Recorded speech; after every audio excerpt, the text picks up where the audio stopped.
What's up, Storm Chasers? We are back again for a good show. Got a lot of topics to get into, so I'm not going to waste your time. Let's get right on into it.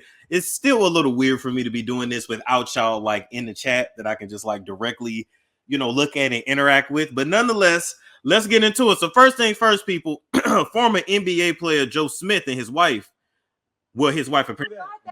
Let's get into it. And all these years, the disrespect that comes with it, that you couldn't even talk to me before you did it, that's bullshit, That's fucked up, Keith. I'm telling you, that's fucked up. Wait, no. Calm, but you're not gonna say fuck me or that's fucked up. It's not fucked up. You recording me? What the fuck you doing? Listen, it's not fucked up, and we're going to. Okay, look, so. I have an OnlyFans page, and he's mad because he's just now finding out about it. Of course I'm mad I'm just finding out about it. I'm not doing it with anybody but myself, so why should I have to tell you my choice, my body, my fucking choice? Not myself. Joe, I've been talking to you about mad things. I've been asking for solutions to shit. You're not giving me none, so I created one. That's no solution. Not in my book. That's no you solution. knew who the fuck I was when you met me. Before, I knew that. All right, let me see if there's anything else. Let's see. Is that it? I knew that beforehand, but no. That's not the case After that, everything's supposed to change. Everything did change. No. Obviously, it hasn't. No, it had to. I had to do something. You stood out there showing your body. You stood out there doing stuff like this on camera.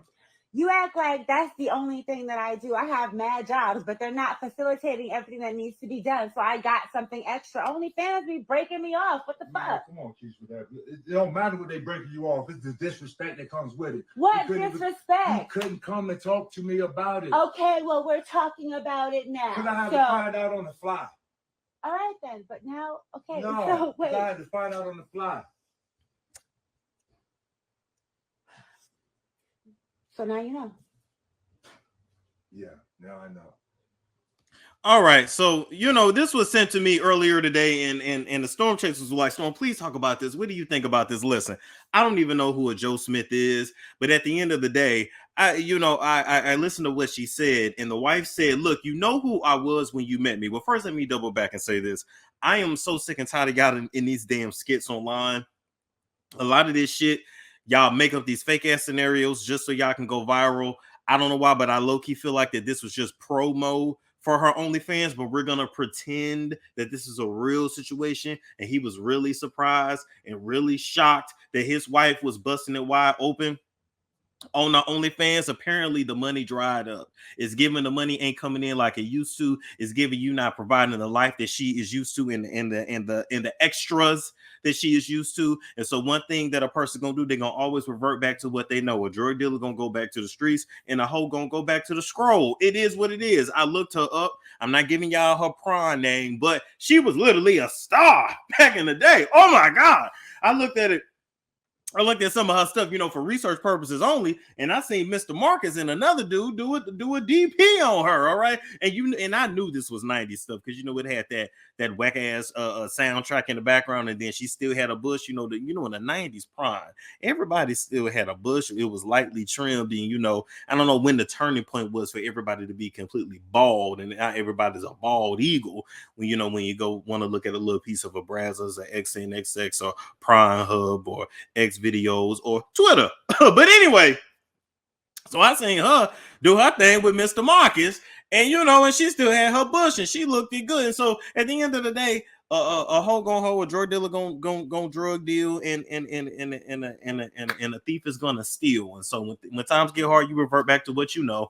I really don't think anything is wrong with it, except for the fact that she didn't tell her husband first, because he knew who he was marrying when he married her. And let's just be honest, people. This internet, if you get caught up in social media, will have you feeling like I'm a single mom, ain't nobody gonna pick me. I'm short, ain't nobody gonna pick me. I'm fat, ain't nobody gonna marry me. Ain't nobody gonna ever want me. Let me tell y'all something. Hoes get picked, fat girls get picked, short niggas get picked, bald niggas get picked. Everybody gets picked. just find somebody that want to pick you. And so shit, I love what she told me. You know who I was when you met me. Shit, then Jocelyn Hernandez, then she had to tell Ballistic that when she was shaking her tatas in the pool at that jacuzzi with them other girls, you know, low key, Jocelyn feel better being naked with the girls, even if she do with her own man and his beefcake. But you know, Ballistic called herself getting mad, you know, aka Ricardo called herself getting mad that, you know, she had took her bottoms off. I guess he didn't care nothing about her nipples being exposed, but, you know, keep your coochie covered up. And she said, what? But you knew who I was when you met me. And sir, you knew who your wife was when you met her. You knew she was, you knew who she was and how she got down. And so, you know, I'm not mad at it. Money apparently got tight, and so she did what she had to do. Moving right along, okay, we want to say rest in peace to Matthew Perry. We've got to scroll down to get to the actual story. Oh Lord, what Brittany do now? Anyway, Matthew Perry from Friends actually passed away a couple of days ago, so we definitely want to say rest in peace to him. You know, this is Wonder Bread news, but I'm not gonna sing the Wonder Bread song because he hell, he ain't allowed to hear it. We got that Wonder Bread, that Wonder Bread news. Wait, is this mic on? We got that Wonder Bread, Wonder Bread, Wonder Bread, Wonder Bread, Wonder Bread on. We got that Wonder Bread news, that dusty news, that sleepy news, cautionary tale ass news. We got that Wonder Bread, Wonder Bread, Wonder Bread, Wonder Bread, Wonder Bread on. We got that Wonder Bread news.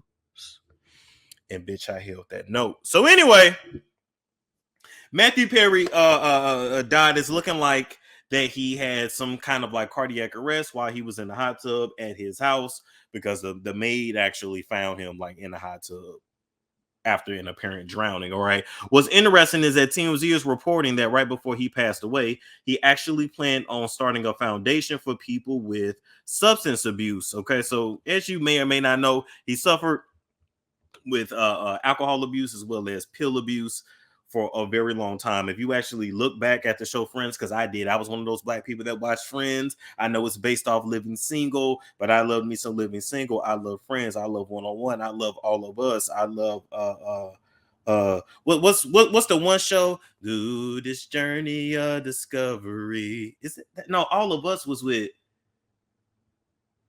One-on-One was with Kyla. All of Us was with Lisa Ray, I think.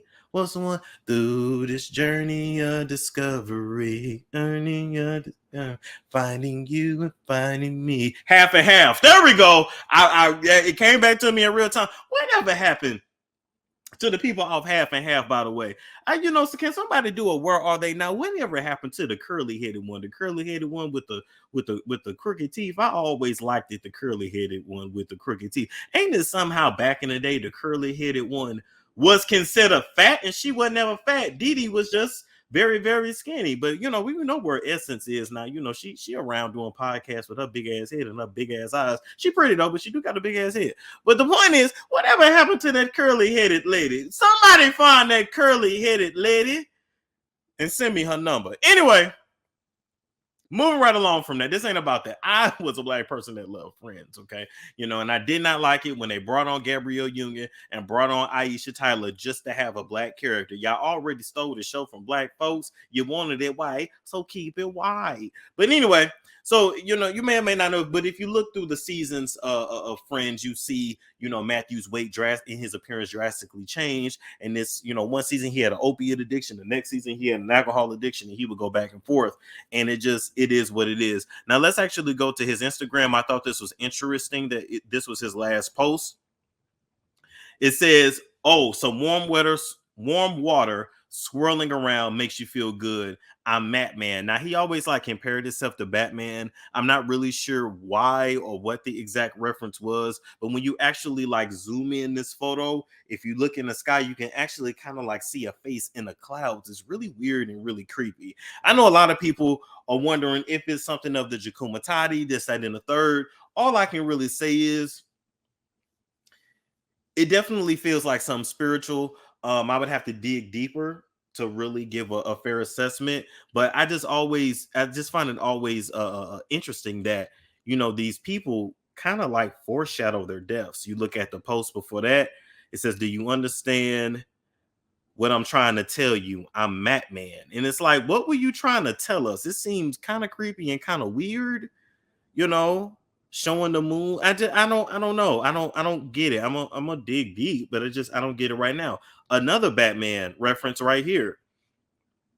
Do you know what I mean? So I'm not really sure. Now, he did come out with a book, I want to say either last year or 21. I feel like 22 though. But anyway, he came out with a book and he actually said in his book that if something happens to him, that it was an OD. And so it's just a shame how people be foreshadowing their death. And it goes back to show the power of the tongue is very, very real. And since the power of the tongue is real, God, I'm healthy, I'm wealthy, I have thriving relationships, thriving business connections. I'm in good spirits. There's nothing but good people around me. You're removing the negative people around me. I'm speaking all positive over me. I ain't got time for nothing negative because that shit truly be coming to pass. Now, moving right along from that, let's go talk. Let's go look at our favorite blogger here, KeithLee. Now, I will say with Mr. KeithLee, let me say so. I'm gonna do the segment like this. Do the segment like this. One thing I will say about KeithLee is that the internet, y'all finally made the correct person famous. That is what I will say.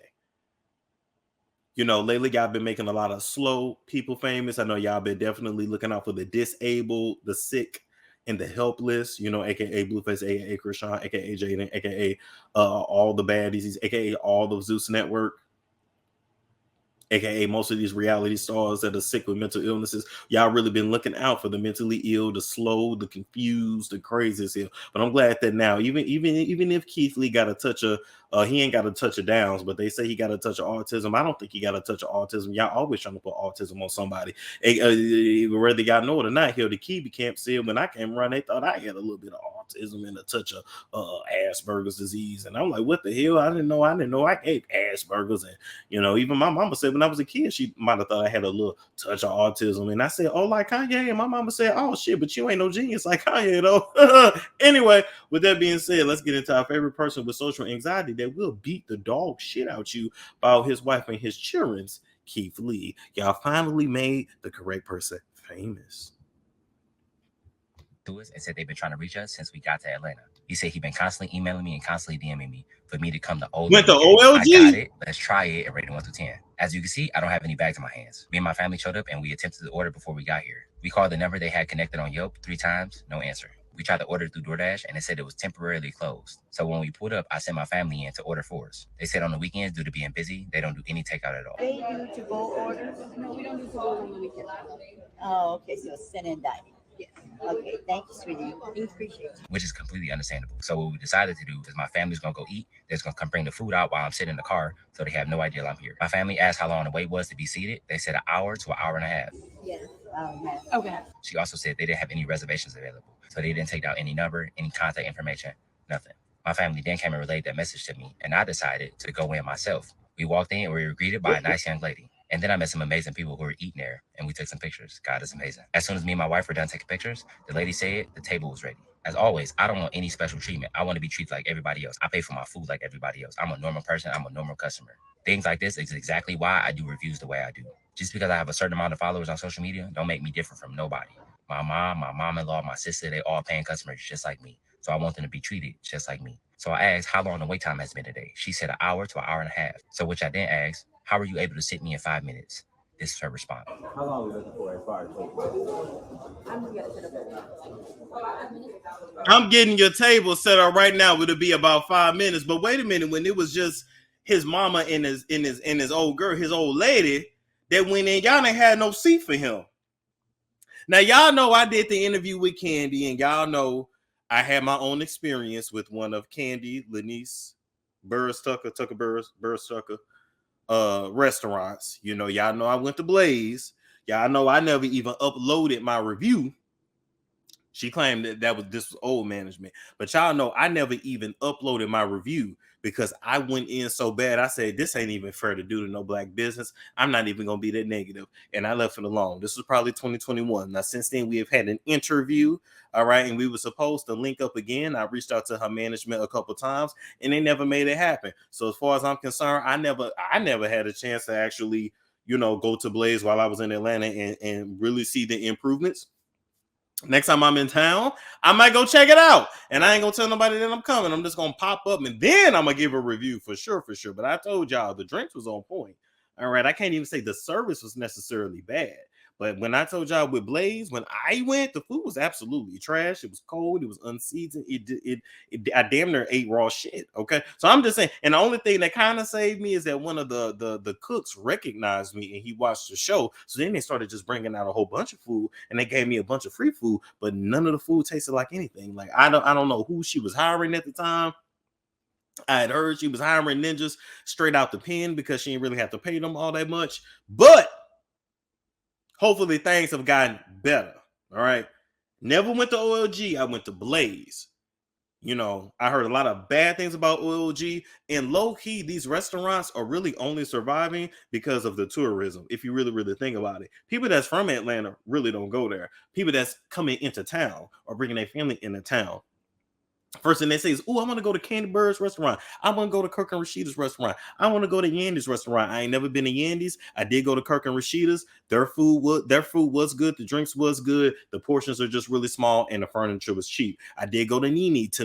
In my honest opinion, Nene had the best food overall. Best food, best drinks overall. Best concept overall. It just was in a shopping mall, and they was trying to charge the park next to the Rent-A-Go, not Rent-A-Center. That furniture shop. Y'all get the point. It threw people off a little bit because I'm looking at the furniture store. This parking lot is very open, but you're trying to charge me $10 to anyway.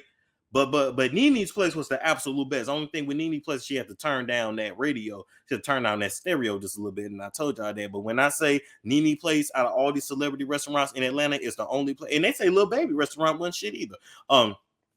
Nene's place was the only place that when I went to, we was like this eating our food because we hardly had no room on the tables to eat because everybody's using these small ass IKEA furniture trying to paint it up and make it look something fancy when it's wobbly as shit. Give me a good old sturdy table. I don't care if it's old looking. Throw a table cover over it so it look fancy and so I can actually eat my food in peace. But anyway, Nene leaks this place. I don't know if the lounge is still open or not, but that was the only celebrity place in Atlanta that when I went to it, baby, we all finished our food. We was licking the plates and licking our fingers.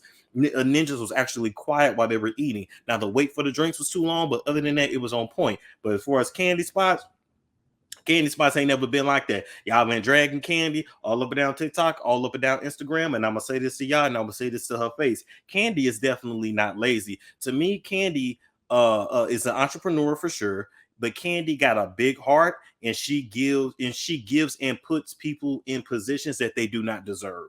That is what I have assessed about Kandi in all the years of watching the show, watching Kandi and the Gang, which I'm sad that show didn't come back because that was actually a good show. And watching everything and who she has around her and how she run her business and how she run her team, she's dope. She's dope. She's innovative. She's very smart, very creative. And she see money in everything. But she got people in certain positions that they just do not deserve. That's my honest opinion. All right, but she's still doing better than shit about Sheree. So let's go back. I didn't ran it enough in y'all ear.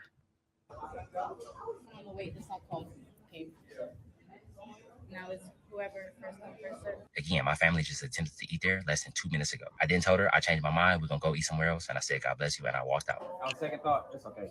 We're gonna go to eat somewhere else. So I appreciate it though. For sure. Thank you. God bless. Thank you. Y'all have a great day. Have a good one. Have a great day. All right, so it is what it is. So apparently, somebody must have told the employee, "Do you know who that is, baby? That's KeithLee. Do you know who that is? You find a seat. You ain't got no table. Find a table." But this is what I'm gonna say. I'm gonna leave this here. One thing I noticed. One thing I'm glad of is that KeithLee came into Atlanta. Let's call him Hurricane KeithLee. KeithLee came in like a wrecking ball and exposed the ATL dining scene, clubbing scene, food scene, whatever, for exactly what it was. It's nothing. They really low key be opening up these places for shits and giggles. Is what it feels like, and they want to charge $20 for a cocktail, $60 for a plate, and you got subpar service, subpar food, wobbly tables, wobbly plates. It's a hot ass mess.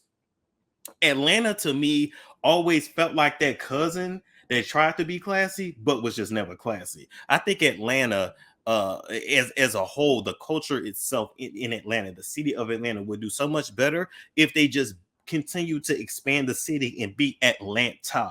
Don't try to be LA because you're not. Don't try to be Hollywood because you're not. There's nothing about Atlanta that will ever compete or be able to be Hollywood in LA. You just don't carry that same kind of swag. Buckhead will never be Beverly Hills. Lenox Road would never be Wilshire Boulevard or Sunset Hill. Like it's just not giving that, right? I remember even talking to some contractors in Atlanta, and I'm just like, damn, y'all building all these buildings and all these condo buildings back to back to back to back. It ain't even no room. Every little nook and cranny, they building a condo building, making that bitch 32 floors and loading it with apartments. That's why all our damn apartments look alike on the inside. You can't tell where your damn influencers stay at. And I'm like, why y'all building all this stuff? Oh, we trying to make this the New York City of the South. This gonna be the New York City of the South. And I'm like, what? There is nothing about Atlanta that's ever going to be New York. And I even know that. And I'm not from New York and I'm not from Atlanta. But there's nothing about Atlanta that's ever going to be New York. So I just say all that to say it's full of people that's trying to be something they're not. Full of businesses, full of culture that's just trying to emulate other cultures. Don't be Atlanta. Be South. Y'all the dirty South. Y'all dirt. Be country grown like y'all is and leave it at that. But the people from Atlanta say it ain't Atlanteans that ruined the city. They say it's all goddamn transplants that came down. They say it's all y'all New Yorkers.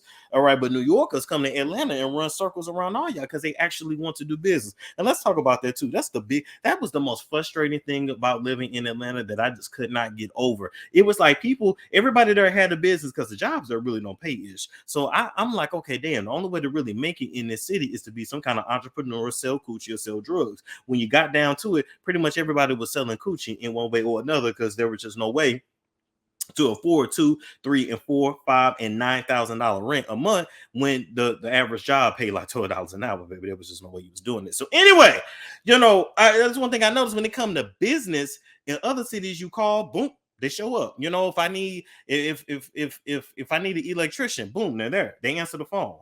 They actually have a customer service team. They actually want the business. They want the money. They want the business. In Atlanta, they don't do that. You call a business. First of all, they ain't even got no damn separate damn business number. It's their personal cell phone. They call, hello. Is this Bob the plumber? What you want?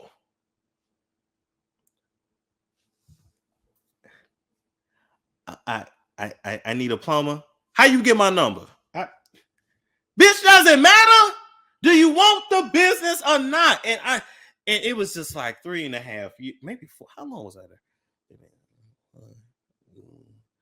Yeah, 3.5 years of just painstaking, just oh my god. And then on top of that, everything was a scam. Everybody was scamming. You even had to deal with in Atlanta if you was trying to go to a job and you would like show up at a job interview, it might not even be a real job. It may just be some ninja that rented out some office building or just so he could gather everybody's social security numbers. I'm serious. I literally went out for jobs and then it turned out, I'm talking about when I first got there in 2019, and then it turned out it wasn't even no job. And I'm like, we just all gave this ninja our social security number, birthday, and everything. Anyway, welcome to Atlanta. I'm glad he came through like a wrecking ball. Hopefully, new Atlanta businesses can get their stuff together. Anyway, move right along from that. Oh, apparently there's beef between Santana and DJ Akademiks. All right, so let's go back to the start of the beef. Okay. To ever say to you, because she a girl, you a man, you a nigga, and you doing an interview talking about, oh, I was about to beef with Santana, but I had to bow down because I was gonna lose. So you mean to tell me you can publicly bully a bitch on the internet every motherfucking day, but you don't want to get into a spat or a combat or a physical altercation with a motherfucking gay boy. But you like to argue with bitches though. Stop playing with people. The bitches don't play on the internet. So Carisha got a party on Tuesday in Miami. And pull up. If you don't have to say nothing to her, come and address me. Come and address the niggas that's gonna be in the motherfucking room. Stop playing games on the internet and then you wondering why bitches calling you botsy boys and bags and punks because you're drama filled and you only fuck with bitches. You only arguing with bitches all motherfucking day. I'm a nigga, I don't even do that. I'm a gay boy and I don't even fuck with bitches all day. Bitch, I really like to slap the shit out of niggas, bitch, since I was a kid. That's what the fuck I do since high school. I fought boys. I never fought bitches a day in my motherfucking life. I don't even argue with bitches as much as you, and you're supposed to be the straight one. So stop doing all the cap. Pull up. We got posters. Pull up on Tuesday in Miami and settle that. It's nothing for Young Miami to ever say to you because she a girl. You a man, you a nigga, and you doing an interview talking about, oh, I was about to beef with Santana, but Akademiks, you keep talking about what the fuck Carisha said to you, what the fuck, how Carisha put about you, is how she put about you. Me being her best friend, that don't have nothing to fucking do with me. In the hood, and in a lot of urban cultures, when you see boys that are acting feminine, that are being messy, that are being extra and doing fag shit, that's what you address them as. Even as me being a gay man, I don't move like a fag. And it's a lot of other gay boys that's feminine or whatever, but everybody don't move like fags. You move like a fag, and that's why bitches is always calling you that. It don't have nothing to do with nobody else. You always on the internet starting shit with bitches. I wake up this morning, you starting shit with Glorilla, a girl. What the fuck is you bothering her for?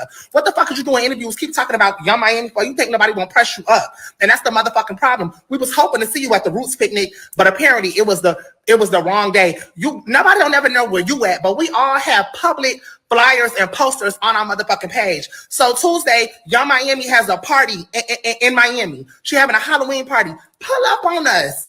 Pull up and come holler. And it's not about us. Academics, you keep talking about what the fuck Carisha said. Just playing this internet game. Because if you really want to know where I'm at, nigga, 888, nigga, Newark Avenue, Jersey City, New Jersey, nigga. That's where my headquarters. I've been saying this mad times. You show up there with any type of disrespect, any type of Batiman vibes, and it's going to be a fucking movie. Even worse for you because I'm telling you, I don't deal with Batiman team, dog.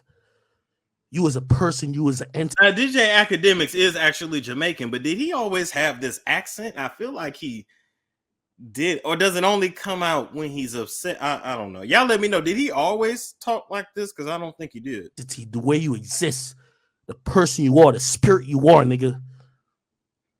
Only thing I could ever do is pray for a nigga like you. But if you want to really try to get it in, I'm telling you where I'm at, nigga. Straight up, we can get it up. You don't want to do it. Don't tell me to come to your party. Fuck Carisha. Diddy ain't finna say nothing to me. Fuck you, nigga. You pull up to where I'm at. I'm telling you where I'm at. Nigga, why am I walking around looking for a fucking Batiman? You come look for me if you got a problem.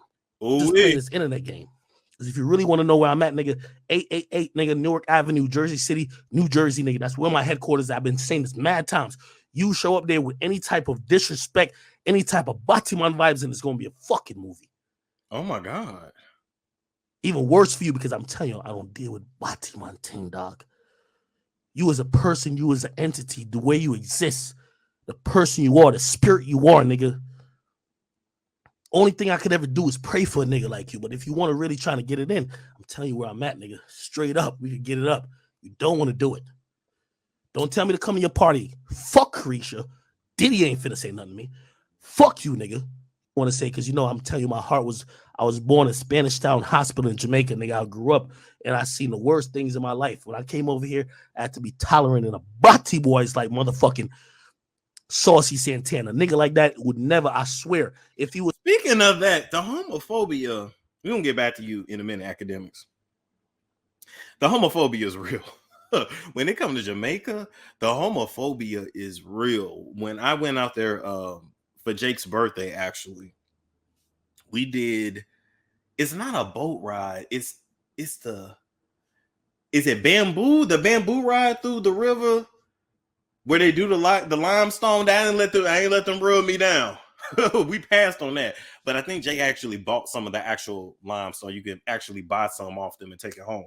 Anyway, we did the thing. We shared a raft, got all the way to the end. I mean, the whole time the guy who's rowing the boat gently down the stream was laughing, joking with us, talking to us about this, talking to us about that, stopping, letting us get out, swim in the water, saying, hey, dunk your hand under it. It's good for you. It's cleansing. I mean, just having a good old time, right? We get to the very end. All right. we getting ready to tip him, and he goes, "Oh, just to let you know, we typically don't do this. We don't approve of this. This is new for me. I typically don't, we don't like two men together sharing. Not he didn't say sharing a boat, but he said two men together sharing. All right, this is new for us. We typically don't do this, but it's okay. I'm gonna let it slide. And I'm thinking to my head, nigga, let it slide. What was you finna do? Was you finna cut us? I want to know. I was just like, wow, but it was like, no. We just cool. We brothers. We just friends. It's not like that. And he's always, it's okay. We just don't normally, just don't normally do this. But you guys, you're okay. And I guess he was trying to say, like, since y'all wasn't down here queening out, he was cool with it. But I'm just like, wow, like, damn, y'all charged $90 for this ride. And I think it was $90 per person. So what?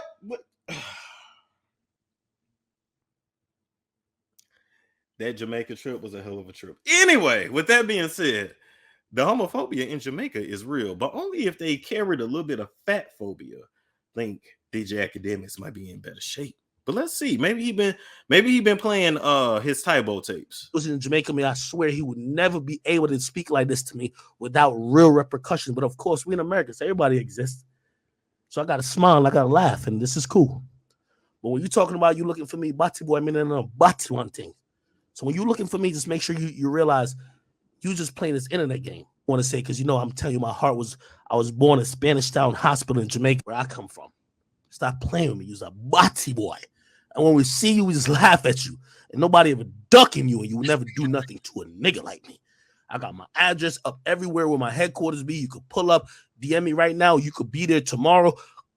I don't care when you, and if you ever look at me in the wrong way and you look upon me with a Batiman smile and try anything, to God be the glory, man. Great things he has done. Go, you do a great thing that day too. You ain't here on out, man. Let's everybody know, man. I'm cool with the LGBT community, but no Batiman like motherfucking Saucy Santana could talk to me, nigga. We spit in your face, nigga. Me and you couldn't even have a conversation. You's a cocksucker, nigga. We don't talk to niggas like you. Boy, you need to go get right with God, nigga. Go get right with your mentality. Look in that mirror, nigga, and figure out what the fuck going on with yourself. And we ain't indicting all homosexual people or people who whatever, but a nigga like you, we know you got a mental illness, my boy. You got mental illness, my boy. You trying to mix it up with a nigga like me.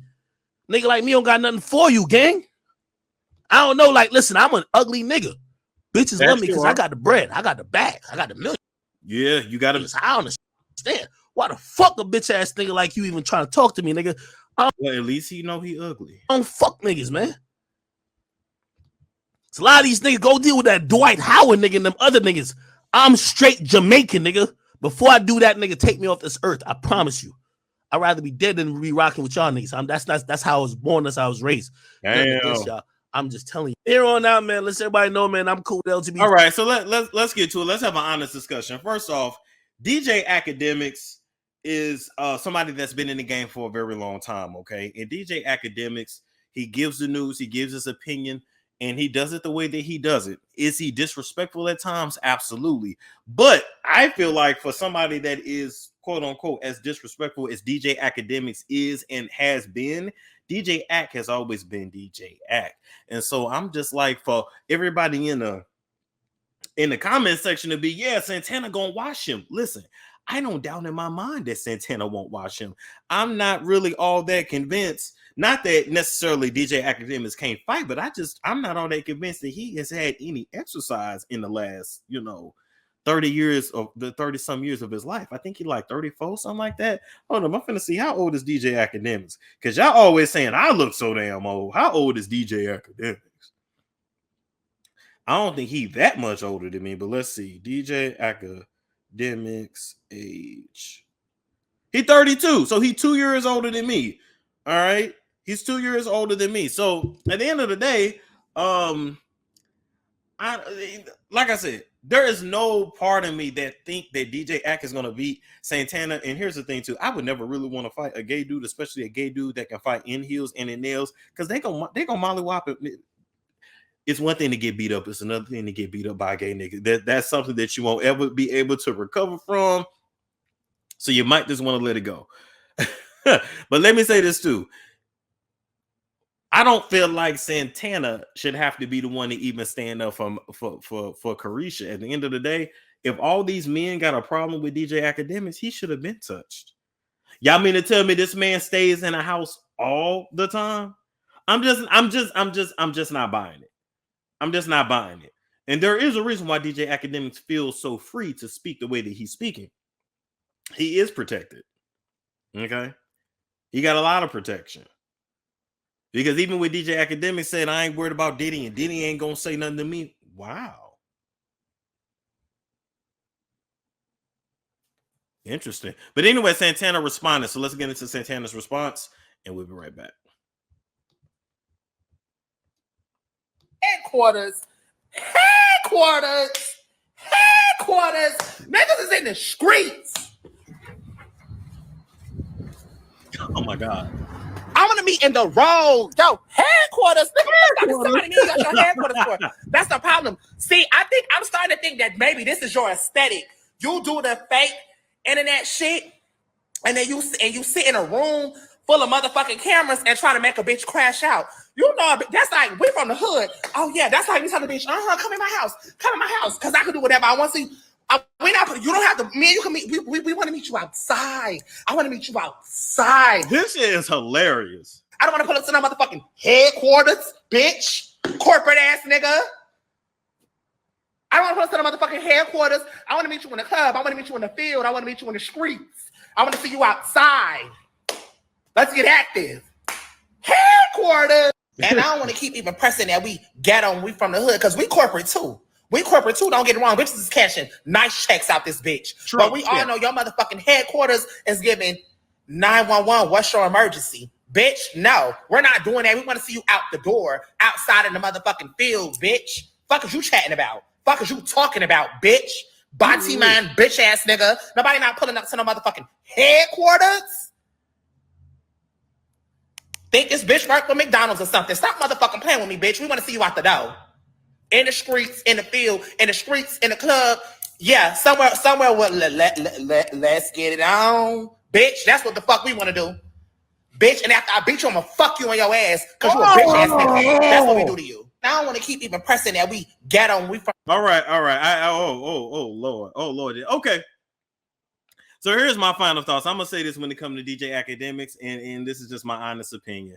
He's gonna always feel more comfortable speaking on women and bullying women and even bullying gay men than actual cis hetero men that can actually match his aggression. I saw this even when he was over there on Fresh and Fit. He was screaming at the girl and I mean screaming at all the girls, but it just when he got into it with this girl and he said, "I'm Big Ack, and it's just like, wow, but you didn't have that same smoke for Mike Rashid or Brandon Carter or even Sneak. I'm just saying, people, I still always go back to say people know who to buck up to and when to stand up down.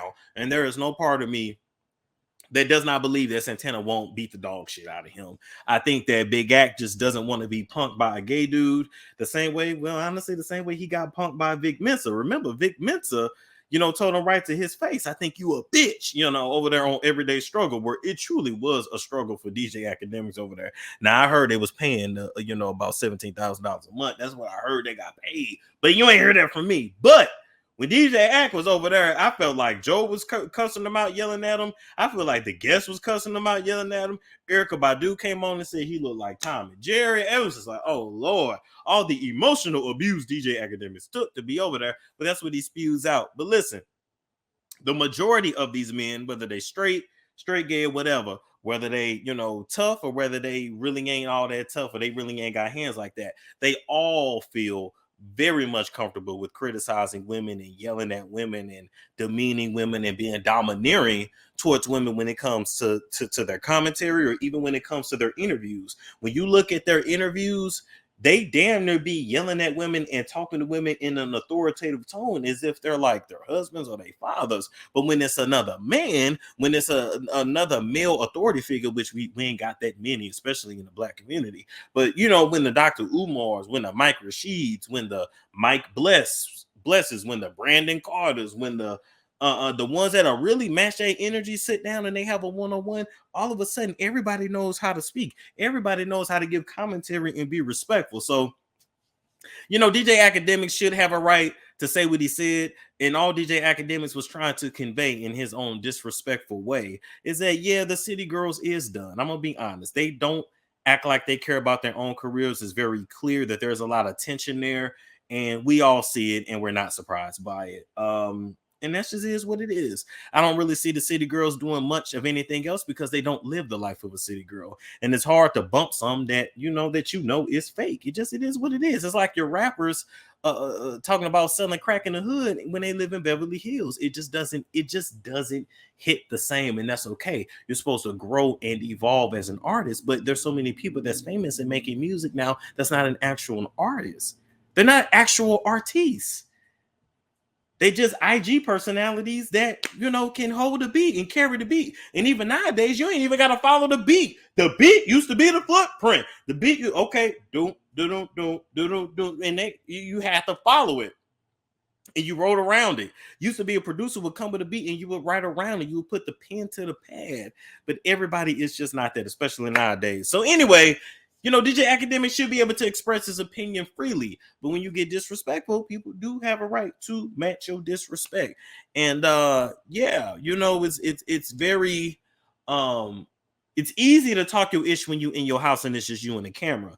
Now, how would DJ Akademiks react with Santana 2 feet from him? I don't know. That's very interesting that men tend to stand down with other men. That's very interesting because even with I had an example. DJ Envy. Even with DJ Envy, did you see how DJ Envy was really confrontational and really disrespectful and really damn near yelling and scolding and chastising Ebony K. Williams? But when Zaddy, aka Diddy, Daddy, when Daddy came in and said, yo, you need to mind your business. And I'm be asking Carisha about this. She pregnant. Worry about your own kid. DJ Envy stood down. I felt like Beige Rage was over there getting red. Or maybe that bussy got wet and was dripping. I don't know. Anyway, I would love to see these two actually go at it. They both the same size. So they are in the same weight class. And I mean, who y'all got your money on? Let me know in the chat. All right, moving right along from that. So this is an alleged story now from Sir William McCrae III. Now, I originally saw it here. I originally saw it at the Uncut. Shout out to the Uncut. But I went to the source and got it here. Okay. And so Sir William McCrae III says, obnoxious exclusive. The Real Housewives, Kandi Burruss and her husband Todd Tucker are done, according to rumors. Although their union has said to be in trouble several times. Not sure yet, but seems they are living separately. The split comes as a surprise if this is true, as they seem to have been solid to outsiders. Todd always played his position as the husband who got a major come up by marrying Kandi. He has moved out the house and the announcement is imminent. Listen. I got a few different thoughts on this. Number one, where do these rumors be coming from? Where do these exclusives be coming from, right? This Sir William McCrae, if he didn't just make this up, the way y'all made up on Twitter that Lil Baby was going ham on the D, and that clearly was not Lil Baby, but y'all just be making up lies on anybody. But anyway, somebody, of course, leaked the story, probably somebody from their camp, and two things: either this is actually real and there is some truth to it. There might have been some kind of temporary separation and then they got back together, or this is Candy's way of drumming up drama for either another spinoff show with Bravo, because we don't know if Real Housewives of Atlanta is coming back, or for her to solidify her spot on the show. If y'all know one thing about Kandi and her storyline on Atlanta, her family and her businesses is literally her storyline. Without that, Kandi is a relatively unproblematic person, which is not really good for reality TV. I know people like to say boring this and boring that. No, Kandi is just somebody that is level-headed. Kandi is just somebody that is focused on her business and not drama naturally. Do you see what I'm saying? So people that are deranged and crazy and out of their minds make great reality TV, and Kandi does as well, but Kandi needs something to work off of. So this, like I said, this is either there's some truth to it, or It's just a literal storyline. I don't really know how I feel about it yet. Y'all let me know if y'all believe this in a live chat, in the chat as this is playing. But let me say this too. Marriages where the woman is not the breadwinner, because Todd make money as well. I don't know why y'all be acting like Todd was broke. Todd had a Range Rover when he got with Kandi. Todd was a producer when he met Kandi.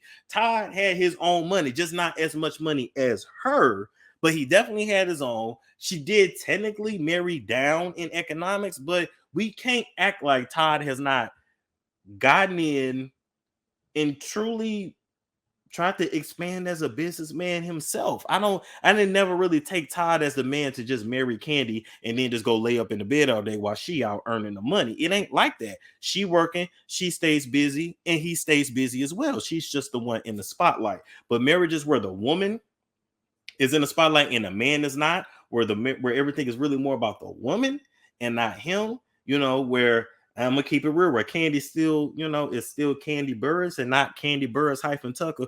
Those marriages typically don't last. The male ego is extremely fragile. Every man wants to feel like a man and must feel like a man for the relationship to be successful. And by hook or crook, if he don't build himself up to be as big as his wife or even bigger, I'm just saying in general, typically that marriage just does not last. And then they would, look, okay, so let's say you got me. Let's say I marry a woman who makes more money than me, right? If I'm never able to actually match her, and I mean drastically more money, because let me get some of y'all together.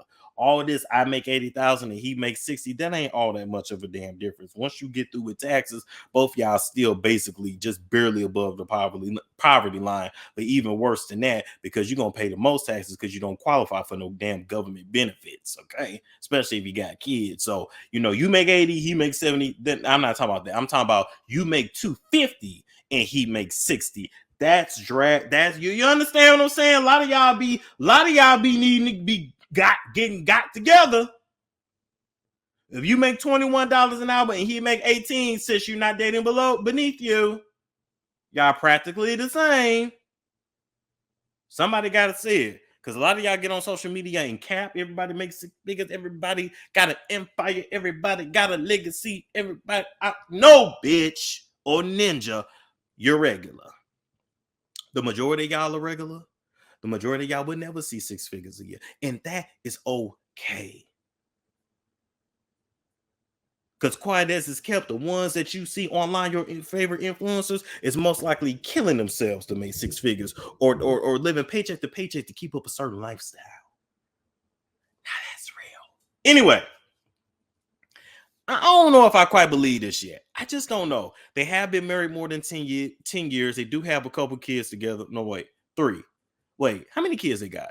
They got Ace, Blaze. Is it just Ace and Blaze? That's it. Yeah. And then he had a daughter and then she had it right. Okay. So anyway, they got 2 small kids, but at the end of the day, if anything tears this relationship apart, I think it's either going to be the constant disrespect from Mama Joyce or just the fact that Kandi works too much and don't give him enough attention. That's just my thing. I'm going to leave it there. Y'all let me know what you feel down below. Like, comment, subscribe, share if you care, and I will catch you all later. Hold on. Let's try to do this. Let's try to time this right. Let's try this again, and I will catch you all later. It's Storm. What's up, people? My name is Storm Monroe, and I am a celebrity entertainment reporter. You may have seen me on YouTube, Instagram, TikTok, and various other social media platforms. But today, I'm not here to talk about celebrities in Hollywood or even to gossip with you. I'm actually getting on this camera today to give you a testimonial about Wicks of Wisdom candles. I actually personally started using Wicks of Wisdom candles in March of 2020, right in the middle of the pandemic. I was super pessimistic about the validity of the candles, but once I started using them, I had no choice but to admit that the candles were super powerful and did everything that Dr. Linda and I discussed. Throughout the candles that I've burned over the last, I want to say 3.5 years now, I've been able to bring abundance in my life, get rid of blocks and obstacles, get rid of dark energy that was thrown at me, as well as protect myself from various dark energies as well. And so depending on what's going on in your life or what you may need the candles for, I would personally recommend them. They are literally a prescription for your soul, and I stand by them. wholeheartedly. So once you actually order Wicks of Wisdom candles, you're probably wondering what's all gonna come in your box, right? What should you expect? So first, you should actually expect the candles that come in a set of 3, and the directions on how to properly use the candles, how to light them, how to remain safe while they are being lit will all come in your box. So make sure you actually read the instructions. In addition to that, you're gonna get your oils, okay? The number of oils and the kind of oils that you get in your box is going to be different depending upon whatever situation you have. That could be love, that could be money and success, removing obstacles, good luck, etc. In addition to that, you're going to get your herbs, your powder, and then you should expect your partitions as well, okay? What to actually put on the partitions, how to use them, how to burn them, all of those instructions will be given to you when you make your order.